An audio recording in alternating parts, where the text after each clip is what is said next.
Bonjour à tous et bienvenue dans un nouvel épisode du podcast de UNIT, le podcast dédié aux énergies vertes. Comme vous pouvez l'entendre, ce n'est pas Marianne Terrasse qui vous parle, je suis Marianne Montiel. Je suis très heureuse et honorée d'être l'hôtesse de ce podcast aujourd'hui et d'accueillir notre expert Simon Duhamel, directeur administratif et financier chez UNIT. Bonjour Simon. Bonjour. Bonjour à toi, merci beaucoup de prendre un petit peu de temps pour discuter avec nous aujourd'hui.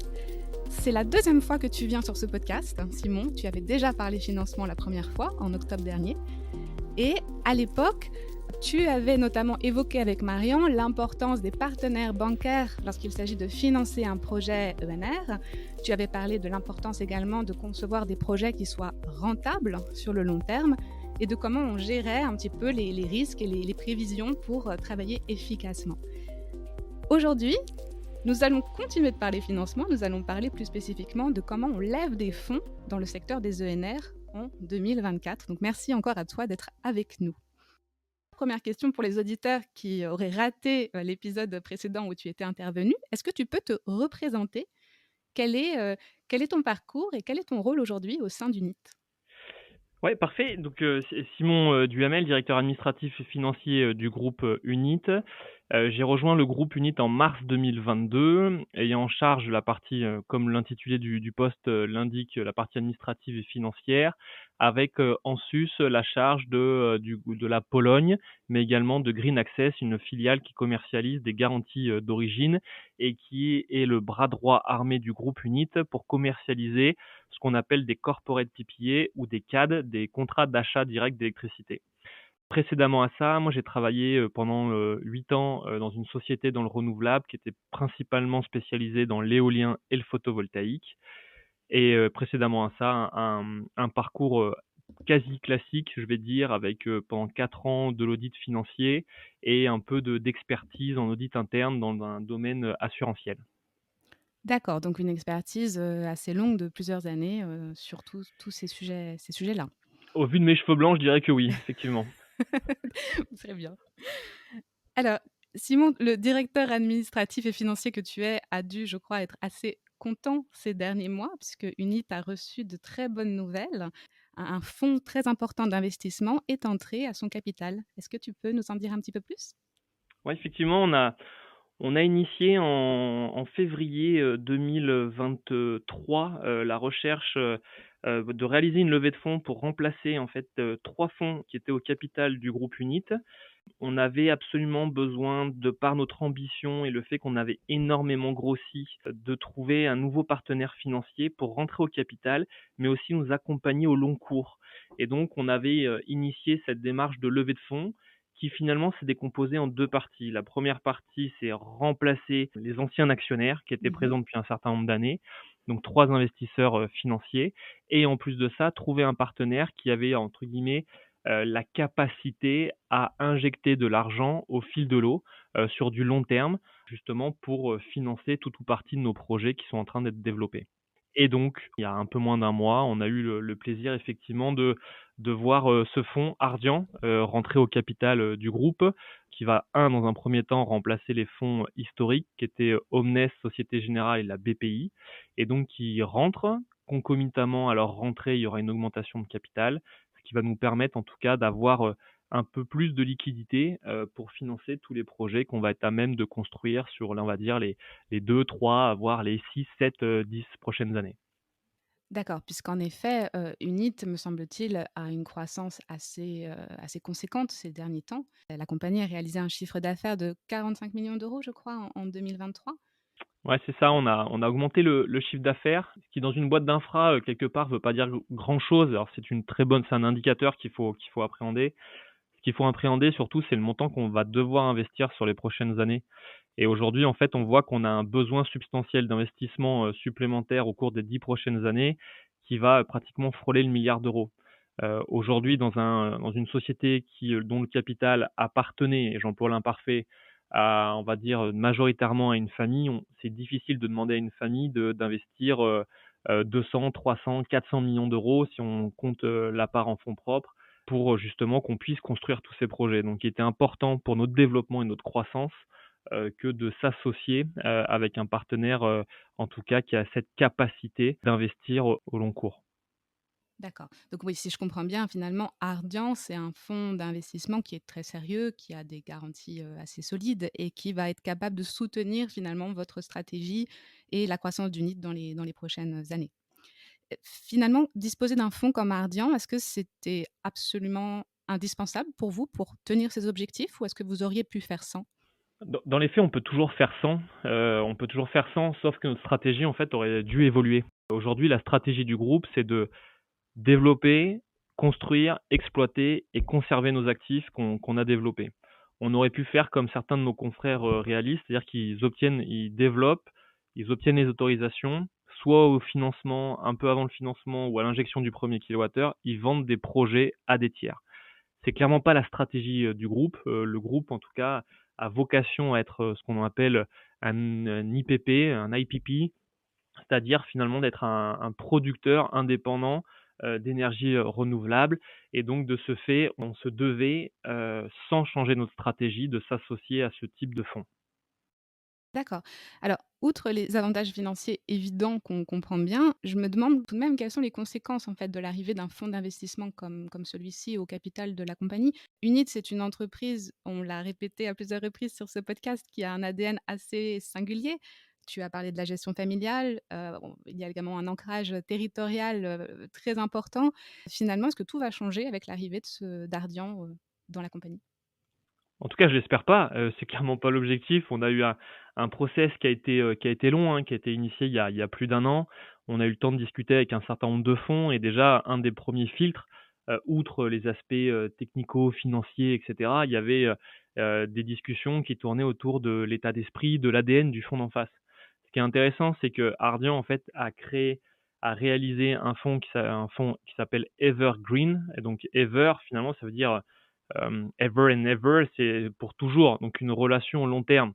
Alors, nul doute qu'un jour, peut-être, très probablement, Ardian, pour X ou Y raison, pourra partir, mais en tout cas, ils n'ont pas une vision court-termiste, ils ont une vraie vision au long terme pour nous accompagner dans le développement et c'est vraiment ce qui a fait la différence versus d'autres fonds ou d'autres partenaires avec lesquels on a pu discuter.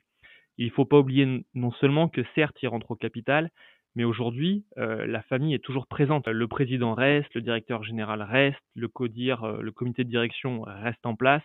Il n'y a pas d'évolution structurante sur les personnes qui sont en place depuis un certain nombre d'années, parce qu'on a vocation justement à faire perdurer l'état d'esprit et l'ADN de ce groupe, parce que c'est ce qui fait notre savoir-faire et la reconnaissance au niveau des territoires. Très, très belle perspective, de toute évidence. Simon, je vais en venir, en fait, au sujet proprement dit de l'épisode, puisqu'on va parler donc de comment, le groupe procède pour lever des fonds, finalement, aujourd'hui pour ses projets, à la fois pour développer et pour construire, des projets. Alors, quels sont les différents leviers qui sont à votre disposition? Alors, il y a différents leviers. On a effectivement cette capacité, dans un premier temps, de lever de la dette auprès de partenaires bancaires. C'est une éventualité qui est faite chez nous, en tout cas pour 100% de nos projets. L'objectif, une nouvelle fois, et sans refaire l'historique du dernier podcast qui a été fait, c'est de présenter l'ensemble des projets, présenter les projets auprès des partenaires bancaires pour qu'ils puissent nous octroyer entre 80 et 90% du coût d'investissement en dette et le reste doit être apporté et financé par nos propres soins. Ça, c'est le premier point. Le second point, c'est effectivement de s'appuyer sur nos partenaires financiers historiques ou le nouvel investisseur qui vient de rentrer, Ardian, qui justement va pouvoir injecter de la liquidité dans le groupe pour continuer notre développement. Mais il y a également, et on l'a eu fait en tout cas sur les derniers mois, c'est de travailler à faire des financements participatifs parce qu'une nouvelle fois, notre objectif, c'est de développer des projets qui soient local, durables et compétitifs. Et quand on dit local et durable, on a aussi une vocation que de partager une partie de la valeur ajoutée qu'on va réussir à créer par notre savoir-faire avec les riverains ou un certain nombre de personnes qui peuvent investir via ces plateformes participatives. D'accord. Alors sur justement le financement participatif, je vais te poser, je pense, un certain nombre de questions, un petit peu plus tard, on va y revenir. Avant de parler plus spécifiquement justement de ce type, cette source de financement, Est-ce que tu peux, en quelques mots, nous brosser un tableau global, en fait, du secteur? De comment se porte le financement des projets ENR aujourd'hui? Est-ce que c'est un secteur qui est en bonne santé? Moi, je suis assez partagé, sur ce point. Je dirais qu'effectivement, on a toujours un appétit fort, des partenaires bancaires à nous accompagner, notamment le groupe Unit, parce qu'ils savent que globalement et sur l'ensemble des projets qui ont été, financés, récemment, la qualité du développement est au rendez-vous. Pour autant, ce qui crée en fait de l'incertitude, c'est ces modifications, de règles, que ce soit au niveau des cahiers des charges pour sécuriser un tarif ou la réglementation pour obtenir, des autorisations qui est en permanente évolution, sujets à interprétation qui par moment ne sont pas suivis de décrets et en plus de ça, on a eu, dernièrement, quelques, bouleversements politiques avec, quelques frayeurs et donc avec des personnes qui ont un engagement, plus ou moins fort, envers le renouvelable, ce qui crée énormément d'incertitudes. À partir du moment où il y a de l'incertitude, les partenaires bancaires qui n'ont pas vocation à prendre de risques vont nous demander en fait des garanties supplémentaires, ce qui fait qu'il y a toujours de l'appétit, mais il nous est plus difficile, d'obtenir, des financements avec le même niveau de garantie qui nous était demandé il y a 5 ans, par exemple. Tu parles d'évolution politique, justement depuis quelques jours, nous connaissons la composition de la nouvelle Assemblée, nationale en France, même si, on est encore un petit peu dans une zone d'incertitude sur comment finalement le pays va être gouverné. J'imagine donc, de ce que je comprends, c'est que le secteur finalement est très impacté par ces vicissitudes politiques, on pourrait dire? En tout cas sur l'énergie, sur l'écologie, l'environnement, les sources de création, d'électricité ou autres, il y a eu beaucoup d'effets d'annonce, mais comme depuis très longtemps. Malheureusement, on parle à certaines personnes qui, qui communiquent sur, l'éolien, le photovoltaïque ou même pourquoi pas l'hydroélectricité ou même sur d'autres sources d'énergie, en fait, ils connaissent que très peu, les contraintes, mais également les technologies. Ce qui fait qu'il y a eu beaucoup d'effets d'annonce, pendant cette période. Il est difficile, même pour nous, hein, qui sommes dans le secteur, d'y voir clair et lorsqu'on parle avec, des riverains ou des propriétaires fonciers avec lesquels on est en train de discuter, bah, ça génère, un peu de peur parce que du coup, il y a un manque de visibilité et il y a un manque de stratégie au long cours sur l'énergie en France qui est, à mon sens, peu évidente. Lorsque moi j'ai le plaisir de discuter, avec des amis ou des personnes que je rencontre, «Qu'est-ce que tu fais?» Je dis que je travaille dans le renouvelable, genre: «Ah, c'est super, c'est un secteur en plein boom». Oui, mais dans les faits, c'est loin d'être si simple que ce qu'on pense parce que il y a un millefeuille administratif maintenant pour obtenir des autorisations. Il y a des incertitudes ou des périodes où il se passe pas grand-chose parce qu'on attend en fait la publication de décrets. Et donc, malgré le fait que ce soit un secteur dit un peu à la mode, de par ses effets d'annonce, le manque de publication de décrets, le changement régulier de ministre ou autre, eh ben, il n'y a pas une vision au long cours, ce qui est assez, frustrant, pour nous. Tu parles de millefeuille administratif et puis tu évoques aussi, voilà, ces fameux décrets qu'on attend. J'imagine que tu fais référence à la loi qui est passée, en mars 2023 sur, dite d'accélération des énergies renouvelables, qui a un petit peu déçu, si j'ai bien compris. Alors, il y a plusieurs façons de voir le sujet, hein. Soit c'est un verre à moitié plein, soit un verre à moitié vide. Moi, ma conclusion, c'est que finalement, cette loi, c'est entre guillemets «d'accélération», mais pour moi, c'est uniquement du marketing parce qu'on se rend bien compte que, l'accélération, lorsqu'on regarde les textes, c'est loin d'être clair, c'est loin d'être évident et sur un certain nombre de projets, en fait, ça va geler les process et donc de ce fait, on va pas obtenir les permis de construire qu'on devait obtenir, dans un certain laps de temps. Donc on se bat, on discute autrement, donc il faut reprendre le discours, le dialogue, la pédagogie pour essayer de faire avancer les choses. Donc, des éléments qui devraient être stratégiques, selon ma vision, hein, stratégiques, vont engendrer énormément de temps et d'énergie pour qu'on puisse progresser et enfin, développer, des projets. D'accord, donc finalement le tableau que tu brosses, il est en demi-teinte, j'ai envie de dire. Dans ce contexte-là, la stratégie d'Unit, quelle est sa stratégie, à la compagnie? Comment est-ce que tu la définirais? La stratégie du groupe Unit, c'est on est déjà une société qui a 37 ans d'existence, qui a développé un certain nombre de projets, qui a un fort ancrage territorial. Déjà, dans un premier temps, c'est de continuer sur ces éléments-là. Dans un second temps, c'est de trouver, identifier des projets ou des méthodes qui nous permettent de ne pas dépendre, des aléas administratifs, que ce soit de l'État ou du cahier des charges, pour obtenir un tarif. C'est de réussir à être autonome et de devenir un vrai énergéticien. Ça, c'est un deuxième sujet et le troisième sujet, nous, on n'est pas là pour faire alors c'est une expression, je devrais peut-être la déposer, hein, je sais pas, mais de pas faire un coup Tinder. C'est-à-dire nous, on n'est pas là pour on fait un projet de 10 mégawatts et après on s'en va. Non. Nous, on a des relations au long cours, on n'a pas vendu de projet. L'objectif, c'est vraiment de continuer à créer du lien et du lien avec les propriétaires terriens avec lesquels on discute, mais également avec les municipalités et communes, parce qu'on se rend compte que c'est plus facile pour nous après que de continuer à développer des relations avec des collectivités ou des tiers avec lesquels on a déjà eu des relations au préalable. C'est finalement notre meilleure presse. J'aime bien ton expression, pas de coup Tinder pour définir la stratégie. Finalement, c'est assez éloquent, en effet. Alors, écoute, on va passer à un autre point. Tout à l'heure, tu as évoqué une des sources de financement possibles, qui est le financement participatif. D'après mes informations, en 2023, il me semble que Unit a levé 5 millions d'euros sur une plateforme de financement qui s'appelle Enerfip. Mmh. Et ce résultat, je crois que vous l'avez en plus obtenu en quelques heures à peine. Ça a été très très rapide. Et cette année, tu m'avais confié que vous aspiriez à lever 2,5 millions d'euros supplémentaires. Donc, on parle finalement de 7,5 millions d'euros à obtenir par le financement participatif. Est-ce que ce sont bien ces chiffres-là? Oui, oui, on est dans cet ordre d'idée. On pourra même, en tout cas si on cumule l'année 2023 et l'année 2024, on pourra même, être, très proche, des 10 millions d'euros de par, l'ambition, passée et l'ambition, future. Donc on pourra frôler, cette enveloppe de 10 millions d'euros. Une nouvelle fois, pour nous, c'est vraiment quelque chose qui est important, de réaliser pour partager, une partie de la valeur ajoutée, qui est réalisée sur les différents projets. Ça nous permet aussi de se faire connaître, d'avoir une publicité, sur le marché, parce que, finalement, ça crée aussi de la notoriété et on fait parler de nous, sur ces différents sujets et on permet, en tout cas, à un certain nombre d'investisseurs, des personnes privées, comme toi, comme moi, d'investir sur des projets renouvelables et de prendre part au développement, des énergies, nouvelles. Alors justement, tu as anticipé d'ailleurs une de mes questions. Je me demandais, le financement participatif, finalement, est-ce que ce sont pour des professionnels de l'investissement ou est-ce que moi, toi, des amis, des voisins qui ont envie de s'investir là-dedans, d'investir leur épargne éventuellement dans des projets qui font sens, est-ce qu'on peut le faire? Tu me réponds que oui.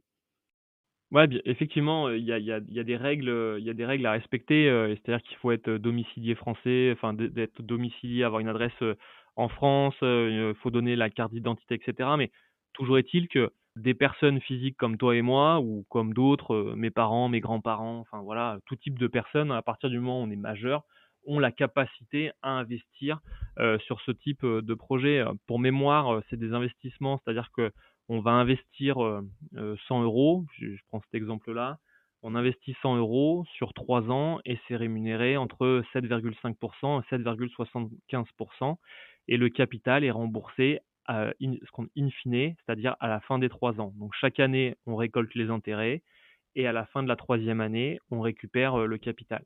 Il faut savoir que ça représente quand même un risque, quelque part, ces investissements, tant et si bien que pour certains projets qui n'ont pas de garantie particulière.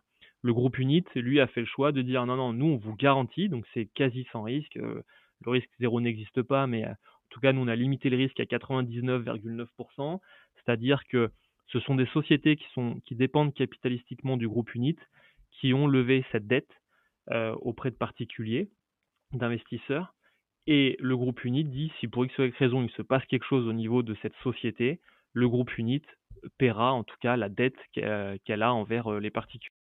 Ce qui permet en tout cas de limiter le risque, de finalement inciter un certain nombre de personnes à investir sur les énergies nouvelles et de financer des projets qui se situent, en tout cas pour un certain nombre, à proximité de leur territoire. D'ailleurs, en parlant de proximité du territoire, il me semble que certains projets sont réservés, sont des exclusivités territoriales. C'est-à-dire que pour pouvoir participer, enfin en tout cas investir dans ces projets-là via les plateformes spécialisées, je dois faire partie de la commune ou de la région. Est-ce que c'est bien le cas?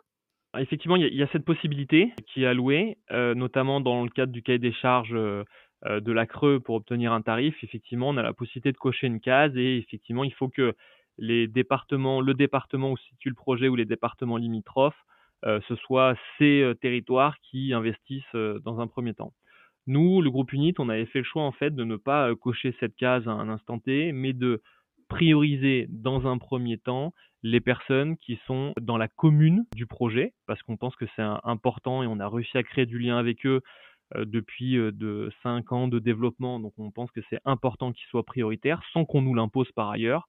Et après, lorsqu'on n'a pas pu atteindre tout ou partie de la liquidité, de la collecte de la liquidité souhaitée, nous après on élargit sur les départements limitrophes et après le cas échéant à l'échelle nationale. Petit aparté, parce que tu as évoqué la CRE. CRE, c'est donc la Commission de régulation de l'énergie qui fait des appels d'offres qu'ensuite vous devez sur lesquels vous postulez et que vous remportez pour pouvoir ensuite développer vos projets. C'est bien cela?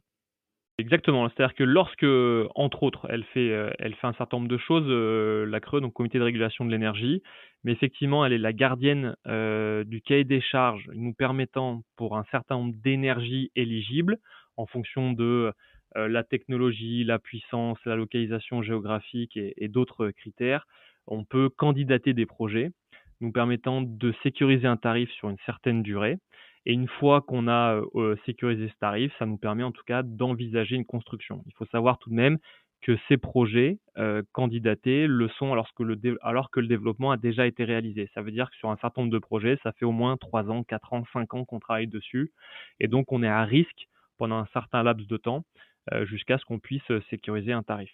C'est pour ça aussi, lorsque j'expliquais dans la stratégie un peu plus en amont, qu'il nous est important, nous aussi, de trouver d'autres mécanismes non pas de soutien, mais d'autres mécanismes pour commercialiser l'électricité auprès d'entreprises ou un collectif d'entreprises, justement pour développer ou dérisquer un certain nombre de projets le plus tôt possible.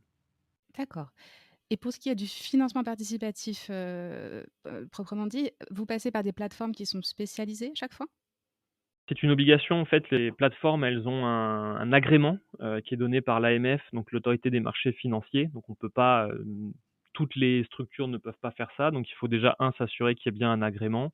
Et nous, les derniers financements participatifs qui ont été réalisés l'ont été faits via Enerfip ou via l'Endosphère, qui sont en tout cas des structures bien connues sur le marché qui eux-mêmes auditent en fait les projets pour assurer les investisseurs particuliers que c'est des projets tangibles, qui existent bien, qui ont été développés dans les règles de l'art. Et donc leur mission, parce qu'après eux demain sont représentants de la masse des investisseurs, ils doivent s'assurer qu'on va payer en temps et en heure.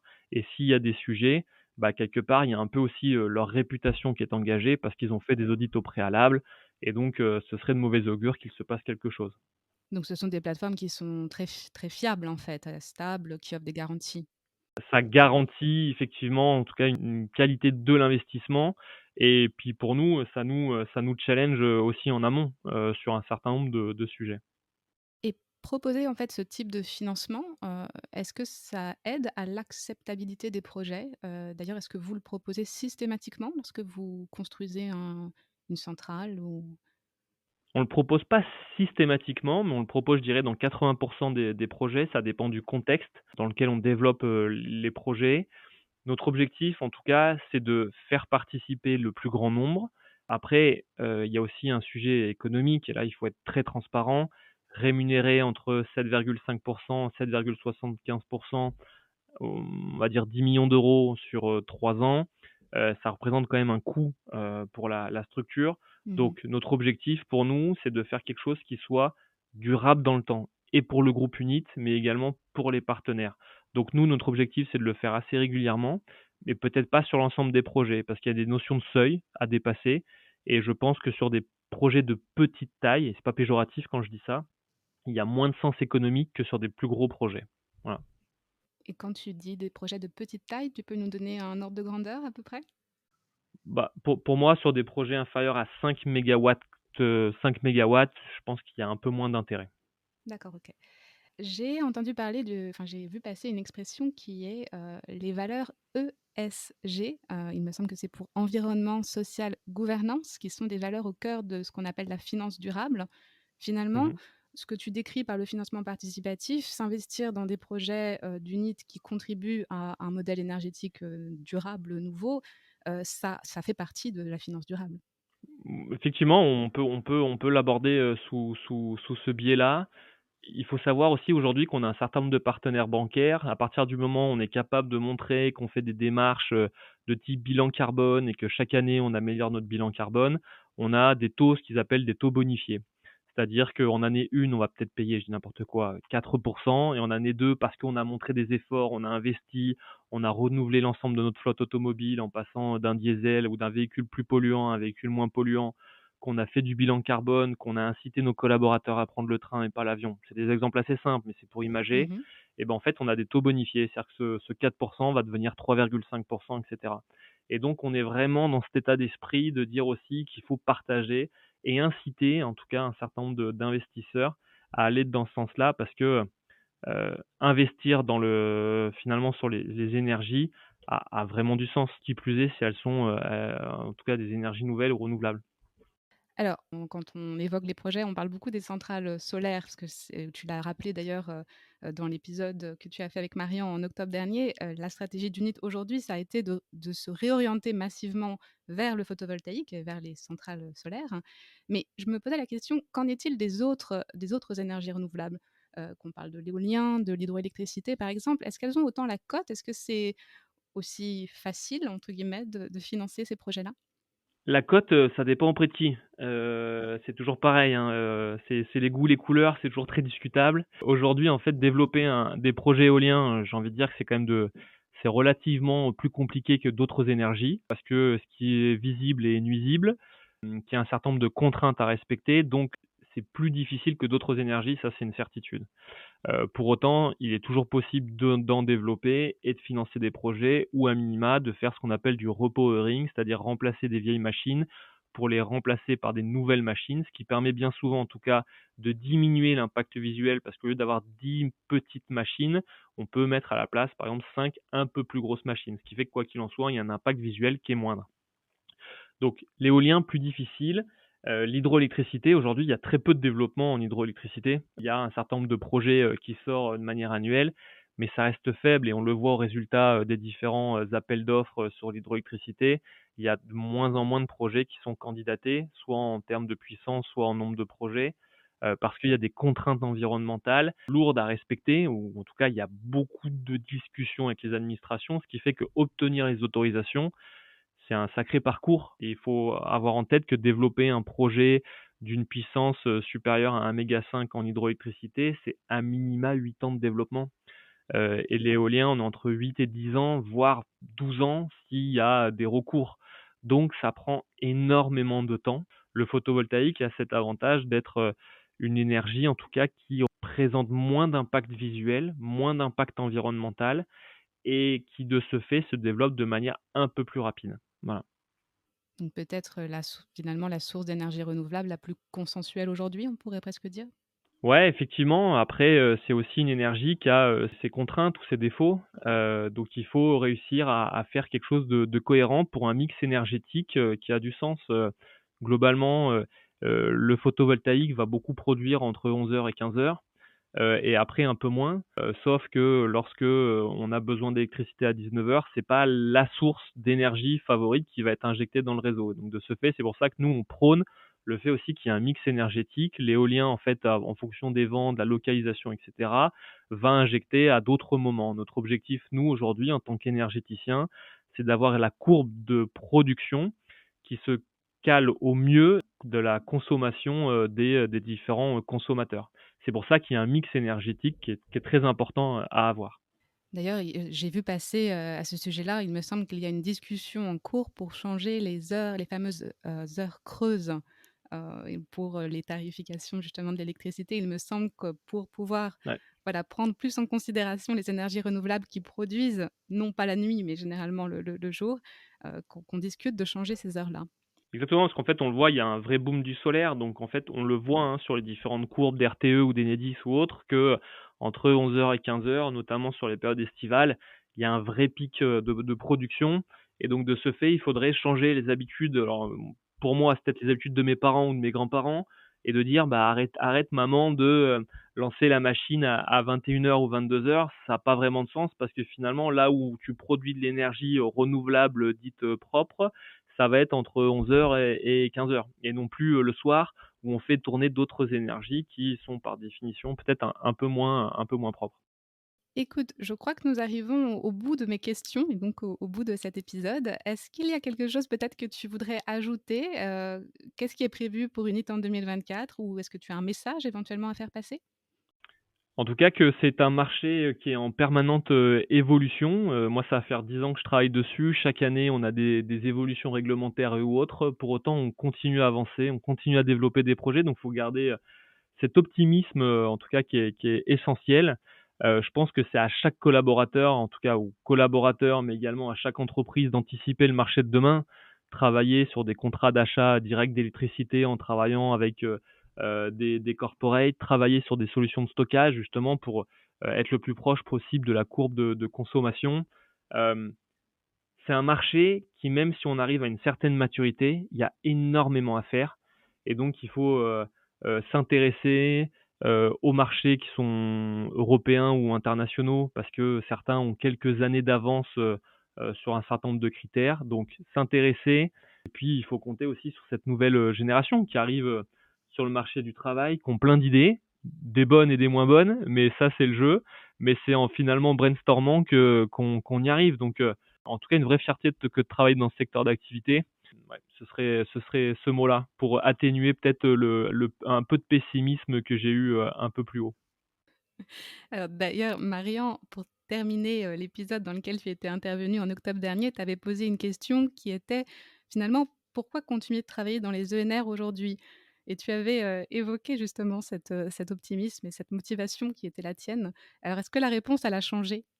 Bah non, non, je continue à être motivé et quand j'en parle avec mes enfants, moi je suis super fier de ce que Unit arrive à faire, de ce que mes confrères arrivent à faire et je serais le premier avis que, en tout cas, qu'on arrive à avoir un mix énergétique, de plus en plus équilibré, de plus en plus, propre, notamment dans un contexte géopolitique compliqué. On l'a bien vu, cette notion d'indépendance énergétique, elle est essentielle. Donc il faut continuer et accélérer, en ce sens. Simon, un très grand merci à toi d'avoir répondu à toutes mes questions. Je rappelle que tu t'intéresses particulièrement au sujet puisque tu es donc directeur administratif et financier chez Unit. Merci encore à toi et puis j'espère peut-être à très bientôt. Avec plaisir. Et pour ce qui est du groupe Unit, ce groupe développe, construit et exploite des centrales, qu'elles soient hydroélectriques, éoliennes, photovoltaïques ou agrivoltaïques, et ce avec une expérience qui remonte à 37 ans. Si vous qui nous écoutez, vous êtes propriétaire d'un grand terrain, d'une friche, d'un parking de bonne dimension ou d'un élevage, et que la production d'une énergie locale, verte et renouvelable vous intéresse, vous pouvez nous contacter. Vos coordonnées en commentaire. Dans tous les cas, abonnez-vous au podcast pour en savoir plus sur l'avenir de l'électricité verte.